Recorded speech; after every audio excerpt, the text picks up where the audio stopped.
Magandang araw mga kaibigan. Bigyan natin ng reaction opinion itong post ng JMA News. House Senior Deputy Minority Leader Dilima. Caloocan City Representative Edgar Erese pinalitan bilang House Senior Deputy Minority Leader. Ang ipinalit sa kanya ay si mamamayang liberal representative Laila Dilima. Okay. So medyo ano ito? Isa sa mga hinahangaan, sinasaluduhan na kongresista ngayon, kahit dilawan ito ay itong si Congressman Edgar Erese. Hindi niya tinitingnan kung anong color ka sa politika o ano. Ang tinitingnan niya, ano ang katotohanan. Ano ang nakakabuti sa taong bayan. Kaya nagsasalita siya . Tingnan nyo. Sa mga minority congressman, sinong kongresista ang lantarang lumalaban sa korupsyon ng Marcos Jr. administration? Maliban lang kay Congressman Toby Chanco, independent man yun. Talagang lantaran. Maliban lang kina Congressman from Davao, mga Duterte, Congressman Ungab. Expected yan. Kaya lang, dito sa Liberal Party, mga kasamahan niya, sa minority bloc, tahimik sa korupsyon ng Marcos Jr. administration. Ito lang si Congressman Edgar Erese ang nagsasalita. Dahil sa salita siya ng salita, sinibak. So, ano na siya ngayon? Wala na. Ordinary congressman na lang. At na-promote si Congresswoman Laila Dilima. Grabe, ano? Hindi mo na maintindihan itong sa Congress kung meron ba talagang minority o wala. Kasi itong ang minority leader, si Congressman Libanan, alanganin din ako sa kanya kung talaga bang nag-opos siya. Kung minsan, nakikisabay na lang sa agos . Kung sino pa ang matinong kongresista, sila pa ang tingnan natin ang mga reaksyon ng taong bayan . 11,000, 7,600 ang tumatawa. 2,500 lang ang nag-like. So mas marami ang sumusuporta kay Congressman Erese. Comments. Buddy Soriano, can you feel the maneuvers? Yes, I can feel it. Lope Galiana, minority leader ay party list. Pareho silang party list. Kasi si Libanan, party list din yan . Ano na ba yung party list ni Libanan? 4-piece ata. Mamamayang liberal, party list din. Sila yung minority leader. Wala na talaga. Yaya Yunus, they plan and we too are planning and the best planner is the architect. Diego Lenon, still they cannot barricade for 2028 waving victory of BP Sara. Di naman halata sabi. Ganon talaga yon, hindi kakampi. Talagang hindi nila kakampi si Congressman Edgar Erese. Sabi nga niya sa isang interview, kaming mga liberal makipag-alyansa sa mga Marcos, di parang sumusuporta kami sa mga korap. Napakaganda yung pagbigkas niya ng noon, inaakusahan nilang mga Marcoses, mga korap kayo, mga magnanakaw kayo. Ngayon, pwede na daw makipag-alyansa. May napanood akong interview sa Billionaire News, si ex-Senate President Franklin Drilon, isa ring stalwart ng liberal.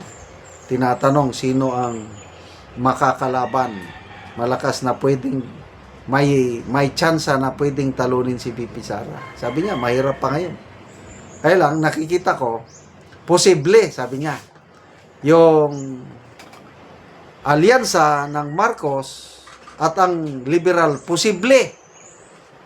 Ano ba? Sabi niya, there is no permanent thing in politics. Ibig sabihin, wala kayong mga prinsipyo. Hindi katulad sa US. Dalawa lang yan. Democratic and Republican, may kanya-kanyang set of values yan. Tapos, once nga nag-decide ang party, yun na yun. Dito, mga party natin dito, wala. For convenience lahat.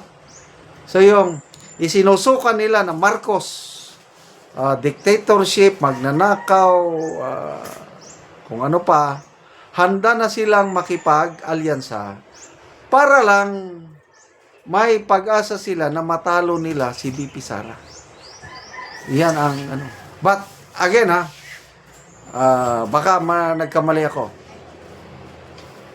Tinitignan ko ang values ni former VP Leni Robredo. Most likely, sa tingin ko, hindi yan makikipag-alyansa sa Marcos. Ganon din ang mga Aquinos. Si Bam Aquino, mga kapatid ni President Noynoy, mga babaeng, ayaw nilang makipag-alyansa ang mayan. So, ito lang mga politiko. Kagaya ni na De Lima, yan, Drilon, Hontiveros, Trillanes, sino pa, Llamas. Ayan, handa silang makipag-alyansa. Sabi nga ni ex-Senator Drilon, whoever the strongest candidate na pwedeng makatalo kay VP Sara, susuportahan yan ni President Marcos. Yan ang tingin niya. Sa tingin ko rin, ganon. Kaya lang, anong ibig sabihin nito? Kung ang pinakamalakas na kandidato si VP Leni, granting natatakbo. Ibig sabihin, ang administration, hindi na sila mag-field ng sarili nilang kandidato. Parang malabo.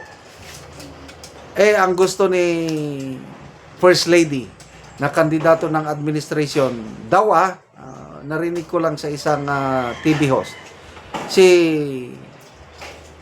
Secretary John Vic Rimulya. Papayag ba si Rimulya? Vice President lang siya. Si Leni ang President? Palagay ko hindi. Hindi sila magkakatuluyan. Salamat mga kaibigan sa inyong pagsubaybay sa ating channel. Nakakatulong kayo ng malaki sa tribong Talandig ng Bukidnon dahil ang sweldo natin sa channel na ito is pantulong po sa tribo. Namimigay tayo ng libreng yero at pako para makapagpatayo sila ng mas maayos na tirahan. Panoorin nyo ang video na ito. Karon mao na niyang matagaan og yero si Kuya. Okay, salamat kayo sa Ginoo nga nainabangan na gyud ko. Nang sin nga niabot. So si Kuya natagaan og yero. So Balay nga nangabuslot na mao ako. niyang iyang balay nang kuha na ang atop. So mao niyang hitsura sa balay ni Kuya nga buslot og tuluan na gid kaayo ang ilang kahimtang kung muulan. So di pang sapahan na lang og sako. Tungod sa di na makaya ang ulan. Kay dili na sa makaya kung ulan, sapa na lang usako.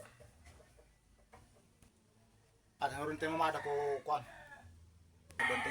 At ikunan da. Mga bulsot na gid kaayo. Kita na. So karon Kuya, pila na ni katuig ang imong balay nga nang bulsot naman na nanay mga tulo kung ulan. Kuan na ni siya ka tuig, 15 na ni ka tuig. Unya tungod sa tong kawadon, ang sin nga akong na gamit ani so nakatong pinakanipis na gid sa tanan mo nga So pagkakaroon. dali ra siya makuan na daot. Dali ra gyud kay nipis man. Tungod So sa kanipis kay di man ta makakayo baga gyud nga asin. so pila na imong edad Kuya? Kuan ako karon 41 So na ko. na kay anak. Na ako'y duha ka anak kunya tanan naga-eskwela. So si Kuya.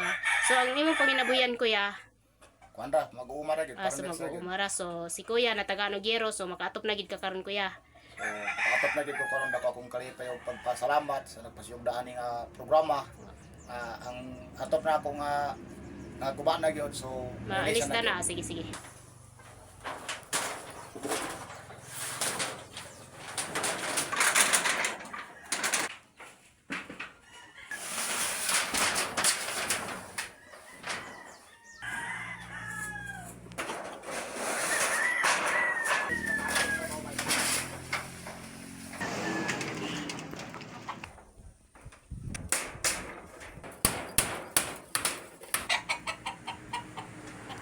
Oh, so nahuman na og atop si kuya sa iyang balay, so dili na gid siya tuluan, nindot na kaayo kay nahuman na gid og atop.